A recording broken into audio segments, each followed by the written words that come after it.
जय हिंद। स्वागत है आज के इस सेशन में। हम आपके साथ में हिंदी का सेकेंड टॉपिक हम लोग पढ़ेंगे। क्लास 9th का बिहार बोर्ड का हम लोग जो टॉपिक पढ़ने जा रहे हैं उसका नाम है। और टॉपिक पढ़ने से पहले सबसे पहले हम लोग को ये पता होना चाहिए कि सर इसमें कवि परिचय भी रहता है। तो सबसे पहले हम लोग लेखक के बारे में जानेंगे और कवि के बारे में जानेंगे। तो आज का जो मेरा टॉपिक होगा हम लोग गद्यखंड में पढ़ेंगे। गद्यखंड में पढ़ेंगे। इस टॉपिक का नाम है, पहले आ जाइए हम लोग पढ़ते हैं लेखक के बारे में, डॉक्टर राजेंद्र प्रसाद के बारे में। डॉक्टर राजेंद्र प्रसाद, हाँ, इनका जो लिखा हुआ है एक चैप्टर है जो हम लोग जानते हैं 9th क्लास में, भारत का पुरातन विद्यापीठ नालंदा के बारे में। ठीक है, तो सबसे पहले हम लोगों को ये देखना है कि सर हम लोग को 2 स्टेप पढ़ना था। हम लोगों को 2 स्टेप पढ़ना था। जैसे हम बोले थे कि गद्यखंड होता है और एक होता है काव्यखंड। क्या होता है? काव्यखंड। तो काव्यखंड में हम सारे चीज़ों में कविता की चर्चा करेंगे, ठीक है, जिसमें हम लोग कवि के बारे में पढ़ेंगे। गद्यखंड में कहानी, निबंध, ये सब भाषण, ये सब चीज़ों के बारे में पढ़ेंगे। तो उसमें सारे लेखक के बारे में पढ़ेंगे। तो जो लेखक की चर्चा कर रहे हैं उसमें सबसे पहले है डॉक्टर राजेंद्र प्रसाद। हम लोग फर्स्ट टॉपिक ऑलरेडी पढ़ चुके थे। जैसे आप जानते हैं फर्स्ट जो टॉपिक हमारा था शिव पूजन सहाय, कहानी का प्लॉट, वो हम लोग पढ़ चुके थे। वो जिनको वीडियो देखना होगा आप हमारे यूट्यूब चैनल से जुड़ सकते हैं। चैनल का नाम है new miracle coaching centre Patna से। हाँ, तो आप जुड़िए और एवरीडे का क्लास कीजिए। 5 to 10 हमारा CBSE बोर्ड है और 7 to 10 बिहार बोर्ड है। Online class and offline class दोनों व्यवस्था हमारे यहाँ है। आप हमारे ब्रांच सेंटर पे भी आके मिल सकते हैं और ऑनलाइन के माध्यम से भी हमसे आप बातचीत कर सकते हैं। तो आइए स्टार्ट करते हैं डॉक्टर राजेंद्र प्रसाद के बारे में। देखिए, हम आपको पहले क्राइटेरिया बताते हैं। आप बहुत सारे टीचर से पढ़े होंगे ऑनलाइन में भी, मगर हम आपको जो तरीका बता रहे हैं नंबर उठाने का, वो जो सबसे बेस्ट होगा, ध्यान से सुनिएगा। जैसे अब बिहार बोर्ड एक नियम ला दी है कि 75 गो ऑब्जेक्टिव रहेगा उसमें, जिसमें आपको 50 नंबर का बनाना है, मतलब 50 नंबर लाना है। तो अब बच्चे क्या रहते हैं, सोचते हैं कि चलिए 75 है तो किसी न किसी तरह से 50 तो हम लोग कवर कर लेंगे। इतना ईजी नहीं है जितना आप सोच लेते हैं, क्योंकि आप जो है पढ़ते कम हैं और कन्फ्यूजन में रहते हैं ज़्यादा, क्योंकि आपके पास ओवर कॉन्फिडेंस है। तो इस ओवर कॉन्फिडेंस को तोड़ने के लिए हम आपके बीच क्या लाए हैं, बेहतरीन तरीके से हर एक पॉइंट को, हर एक कॉन्सेप्ट को, हर एक तरीके से आपको हम एक्सप्लेन करने का प्रयास करेंगे। तो जिनके पास बुक है वो भी और जिनके पास बुक नहीं है वो भी, दोनों बेहतरीन तरीके से बैठ जाइए और शांति से बस सुनते चलिएगा। हर एक स्टेप का हम एक्सप्लेनेशन अच्छे तरीके से करने का प्रयास करेंगे। ऑलरेडी हिंदी है तो हिंदी में हमारा ये कोशिश रहेगा कि हम आपको जितना बेहतरीन तरीके से हो सके समझाने का प्रयास करेंगे, राइट। तो चलिए सब बुक रेडी हो जाइए। सबसे पहले हम लोग पढ़ेंगे कि इनका जन्म कब हुआ था। डॉक्टर राजेंद्र प्रसाद का जन्म कब हुआ था? देखिए, आप में बुक में लिखा होगा 3 दिसंबर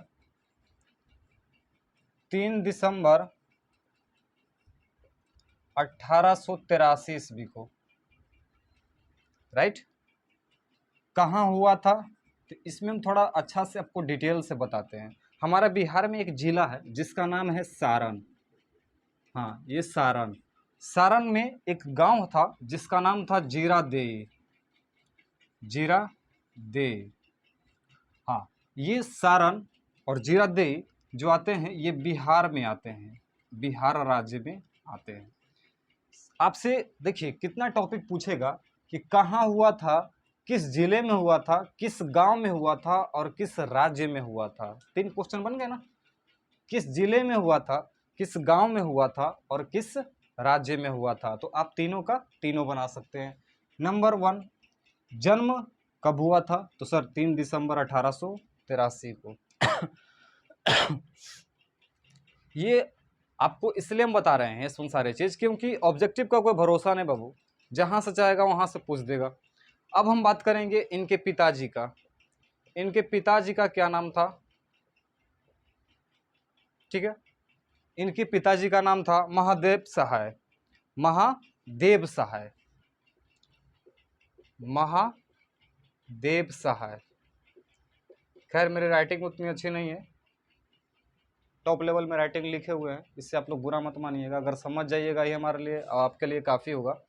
हाँ, इनमें बहुत टैलेंट था, मगर दो चीज़ का इनके पास काफ़ी नॉलेज था। इनको दो भाषाएं का नॉलेज बहुत ज़्यादा था, हम आपको बता रहे हैं, जैसे संस्कृत का और फारसी का, संस्कृत का और फारसी का। इनमें दो टैलेंट और था, वे घुड़सवारी जानते थे,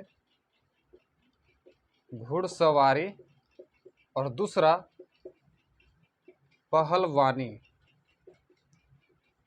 अच्छा, आप खुद सोचिए कि सर जिस व्यक्ति के अंदर इतना टैलेंट हो तो आने वाला जनरेशन के लिए भी वो टैलेंट की कमी नहीं छोड़ेगा, वो उसको भी देगा।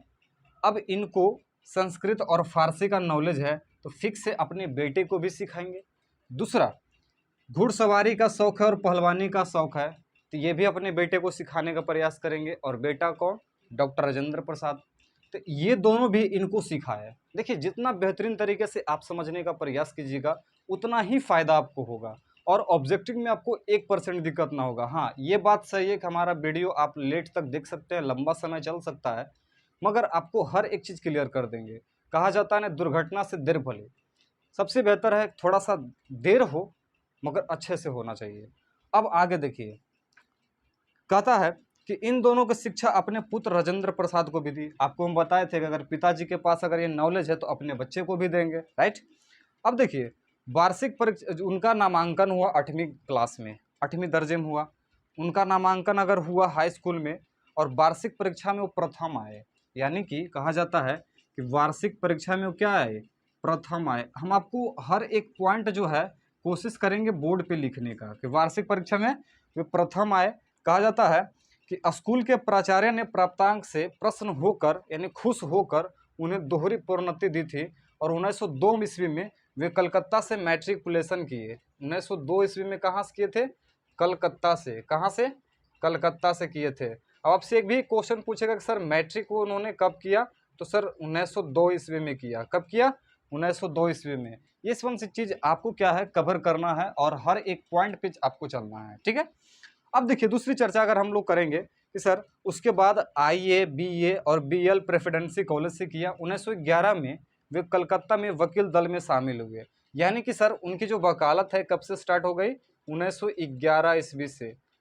आप खुद चेक कर सकते हैं कि सर इसमें कहीं किसी भी तरह का कोई मिस्टेक नहीं है। तो उम्मीद करते हैं कि आप इस स्टेप को अगर समझे होंगे तो इसको रफ करते हैं और हम लोग दूसरा स्टेप में चलते हैं। बहुत सारे बच्चे को ये पता नहीं है कि सर हमारा बिहार बोर्ड में 2 बुक चलता है। 2 बुक में कौन कौन चलता है? तो आपको पता होना चाहिए कि सर फर्स्ट में गोधूली भाग 1, सेकंड में वर्णिका भाग 2। गोधूली भाग 1 में हमारा 2 स्टेप पढ़ना है, एक काव्य खंड, दूसरा गद्य खंड। गद्य खंड का मतलब होता है जितने भी सारे कहानी, भाषण, निबंध ये जो होते हैं, और काव्य खंड का मतलब होता है कविता, जिसमें कवि ने सारे चीज़ों पे कविता लिखा हो, ठीक है। और सेकेंड जो टॉपिक है, ज़्यादा करके हम लोग को बिहार के बारे में पढ़ना है। बहुत ही इंटरेस्टेड तरीके से आपको पढ़ाएंगे बिहार के बारे में और हर एक चीज़ बताएंगे कि जो आप बिहार में रहते हुए भी नहीं जान पा रहे हैं। तो बस देर नहीं करना है, बेहतरीन तरीके से आप पढ़ते चलिए। अगर सेशन अगर आपको अच्छा लग रहा होगा तो अपने फ्रेंड्स को शेयर करते चलिएगा, तब हमें लगेगा कि नहीं वाकई में आपको अच्छा लग रहा है। और अगर अच्छा लगेगा तो कमेंट जरूर कीजिएगा ताकि हमें पता चले कि नहीं वाकई में आपको अच्छा लग रहा है और पढ़ भी रहे हैं।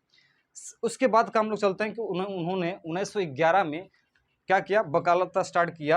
और 1916 में जब वो पटना आए, 1916 में जब वो पटना आए तो उन्होंने क्या किया? कहा जाता है कि जब यहाँ उच्च न्यायालय की जब स्थापित हुआ तो वकालत करने के लिए कहाँ चले आए थे? पटना में। तो यहाँ से एक क्वेश्चन और उठता है कि सर पटना उच्च न्यायालय का भी लगता है निर्माण उसी समय हुआ था। कब? उच्च न्यायालय का जो निर्माण हुआ था ये कब हुआ था पटना में? सर 1916 में ही हुआ था। और जैसे हुआ था वैसे ही डॉक्टर राजेंद्र प्रसाद वहाँ चले गए थे। यानी कि 1911 से स्टार्ट किए वकालत करने के लिए और 1916 में कहाँ पहुँच गए? पटना उच्च न्यायालय में। तो सोच लीजिए कि 5 साल का उनका जो अनुभव था वकालत करने का वो काफ़ी बेहतरीन था। आप खुद सोच सकते हैं ना कि 8 क्लास में एडमिशन कराना और इतना बेहतरीन नंबर लाना वार्षिक एग्जाम में, आज के बच्चे में कहाँ से ऐसा होता है सर? आज के तो बच्चे ऐसे टैलेंटेड हैं कि मत बोलिए, उनको ये भी पता नहीं कि हम 8 क्लास पास होंगे कि नहीं होंगे। उनको तो बस ये रहता है कि बगल वाले ने चीट लाया कि नहीं लाया, हम लाए कि ना लाए, हम चोरी करने के लिए कुछ दिमाग लगाए कि ना लगाए। ऐसे तो सोचते लोग कहाँ हैं। आज के बच्चे को तो बस ये लगता है किसी तरह से घसीट के भी पास हो जाए हमारे लिए सबसे बड़ी बात है। आप ऐसा मत सोचिए, आप ये सोचिए कि अगर हमें टैलेंट है तो लोगों को दिखाएंगे कि बगल वाले को एक समय ऐसा आएगा कि पूछेगा कि हमें बताओ, आप में ये पावर होना चाहिए।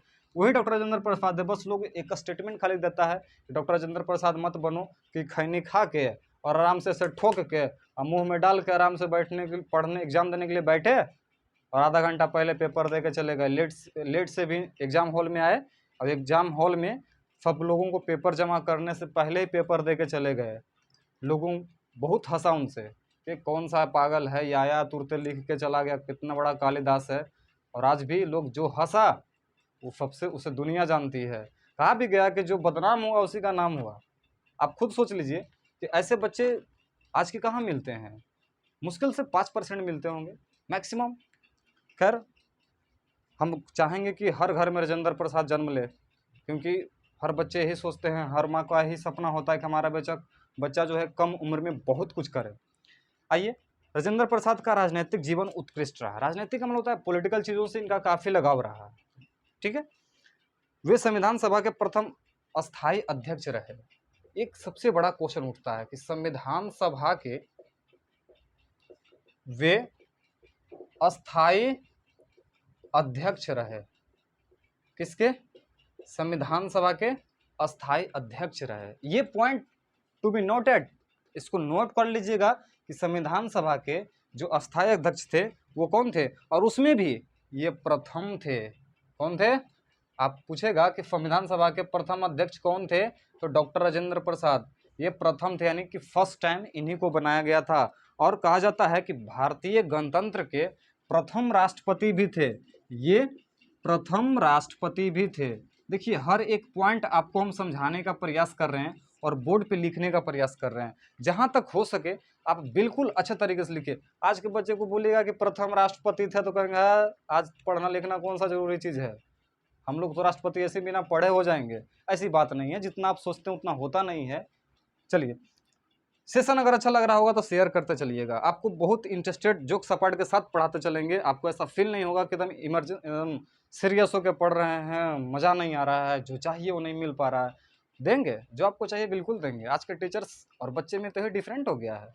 आज के बच्चे को वही चाहिए जो टीचर देना चाह रहे हैं। आपको अगर हम सीरियस में पढ़ाएंगे तो लगेगा कि हम तो ऐसे मेरा टाइम पास हो रहा है यार, बेहतर नहीं पढ़ा रहे हैं, छोड़ो।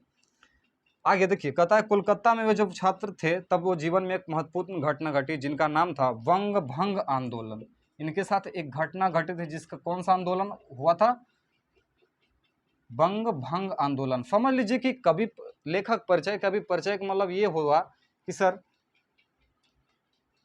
एक तरह से इनका जीवनी पढ़ना, एक इतिहास पढ़ना सबसे बड़ी बात होती है।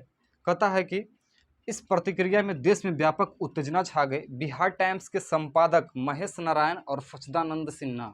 आपको 2 पॉइंट्स यहाँ से भी उठता है कि बिहार टाइम्स के संपादक कौन थे? बिहार संपादक, ठीक है, सॉरी, बिहार टाइम्स के संपादक, बिहार टाइम्स के संपादक कौन थे? सच्चिदानंद सिन्हा,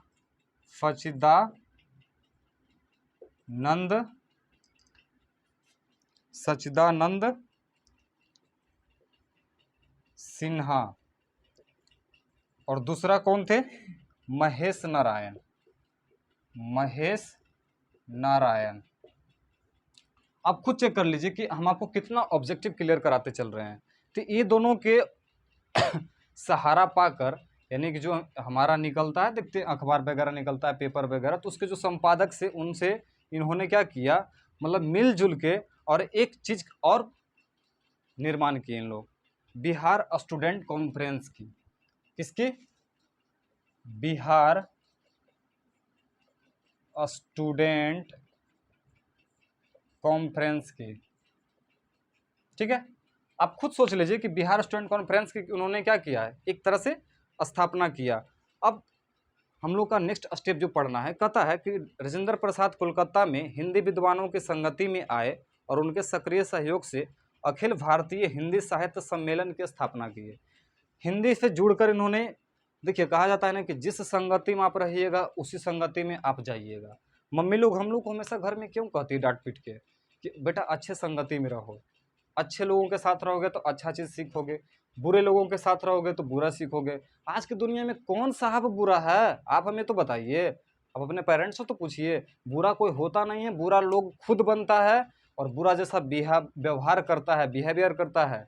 बुरा कोई होता नहीं है, आपकी मानसिकता वैसे ही है। देखते हैं लोग, मम्मी लोग या घर में पापा लोग एक कहावत कहते हैं कि मन चंगा तो कटौती में गंगा। अगर आपका मन साफ है तो दुनिया में हर चीज़ आपके लिए पवित्र है। अगर मन ही साफ नहीं है तो उस गंगा जी में जाकर आपको क्या फ़ायदा मिल रहा है, जो शरीर का मैल आप सिर्फ छोड़ा रहे हैं। अरे गंदगी जो दिमाग में है उसको तो आप सफाई नहीं किए, उसको सफाई कर लीजिए तो आपको कहीं तीर्थ यात्रा और मंदिर जाने की कोई ज़रूरत नहीं है। सबसे बड़ा धर्म क्या होता है? भाईचारा, प्रेम, जो हमारा प्रेम होना चाहिए।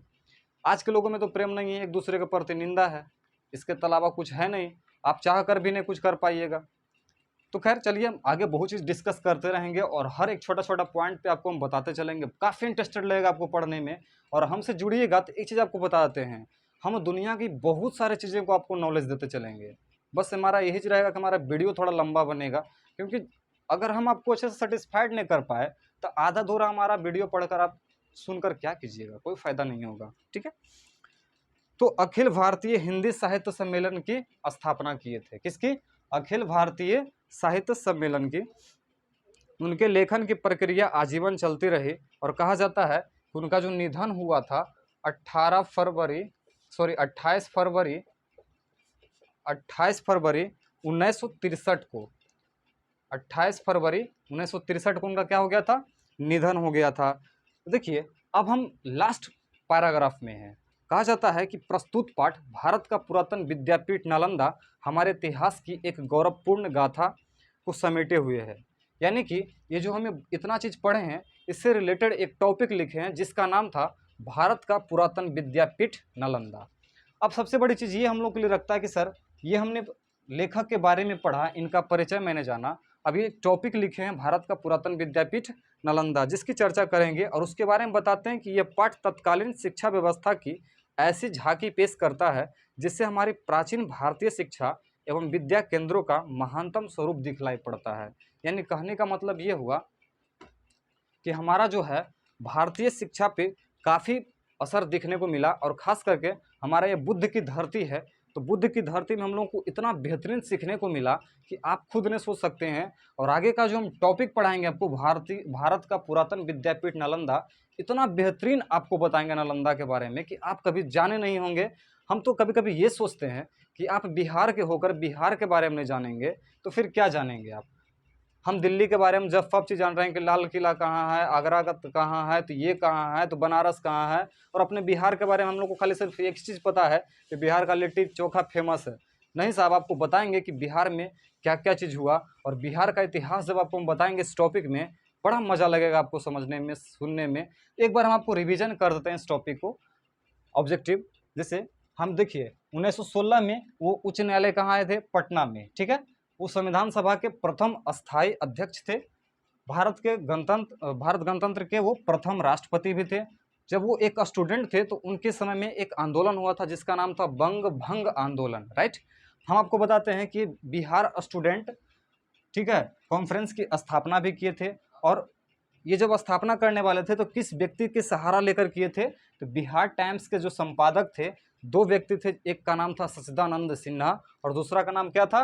महेश नारायण। इन्हीं की दोनों को सहारा पाकर उन्होंने बिहार स्टूडेंट कॉन्फ्रेंस की स्थापना किए थे। अच्छा, डॉक्टर राजेंद्र प्रसाद का निधन कब हुआ था? तो सर 28 फरवरी 1963 ईस्वी को हुआ था। तो उम्मीद करते हैं कि हमारा वीडियो आपको बहुत बेहतरीन लगा होगा।